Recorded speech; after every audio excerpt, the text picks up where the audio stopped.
But first, catastrophic storm damage to our south might soon work its way into Wisconsin.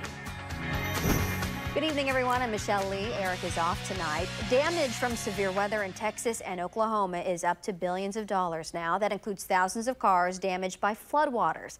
While some are scrapped, about half will land back on the market as a used car. News 3 reporter Dave Delozier has been looking into the problem and joins us now.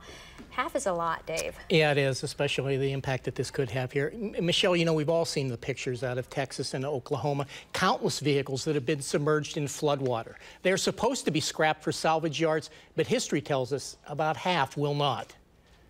There he is. We're going to start seeing those cars infiltrate the market as used cars. Throughout Texas and Oklahoma, thousands of vehicles have been submerged in floodwaters. This should be the end of them, as they will be auctioned off for salvage, but many bypass the salvage yard and end up on the sales lot. History shows that about half of the vehicles that are damaged by these floodwaters return back to the road. They get cleaned up cosmetically, but once submerged, the damage is done. A volatile mixture of water and electricity and metal.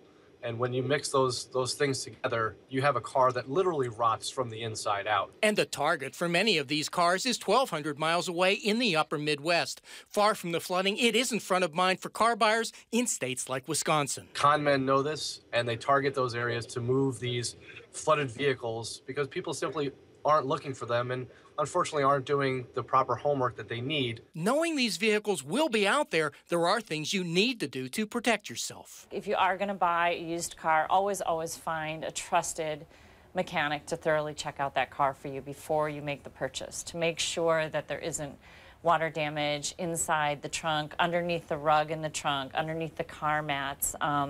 Look for rust and mildew in places that really shouldn't have any water damage at all. And by using the vehicle identification number, you can use an online service like Carfax to check to see if the vehicle has any history of flood damage.